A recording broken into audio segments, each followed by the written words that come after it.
ಎಲ್ಲರಿಗೂ ಮಕರ ಸಂಕ್ರಾಂತಿಯ ಶುಭಾಶಯಗಳು. ಕತೆ ಕೇಳು ಕಂದ ಕಥಾ ಸರಣಿಯ ಮತ್ತೊಂದು ಕಥೆಯೊಂದಿಗೆ ನಾನು ನಿಮ್ಮೊಂದಿಗೆ. ಒಂದು ದೊಡ್ಡ ಸಂಸ್ಥಾನ. ಆ ಸಂಸ್ಥಾನಕ್ಕೆ ಒಬ್ಬ ರಾಜ. ಅವನ ಸೇನೆಯಲ್ಲಿ 100 ಕುದುರೆ, ಒಂಟೆ, ಆನೆ, ಕಾಲಾಳುಗಳು.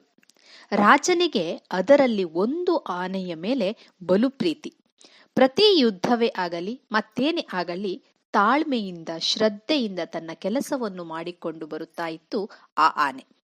ಹೀಗೆ ಇರುವಾಗ ಆನೆಗೆ ಕೂಡ ವಯಸ್ಸಾಗುತ್ತಾ ಬಂತು.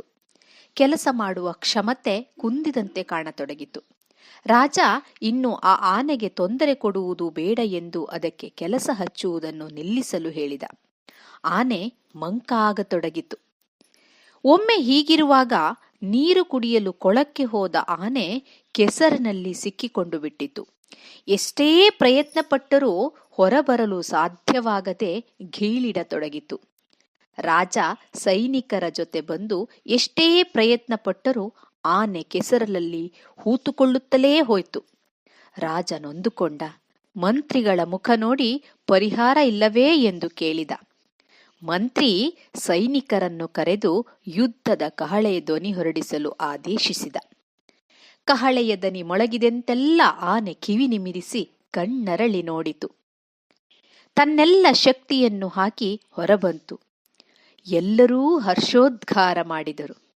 ಮಂತ್ರಿ ಹೇಳಿದ, ಶರೀರ ಬಲ ಒಂದೇ ಬದುಕಲ್ಲ ಪ್ರಭು, ಬದುಕಲು ಒಳಗಿನಿಂದ ಒಂದು ಸ್ಫೂರ್ತಿ ಬೇಕು.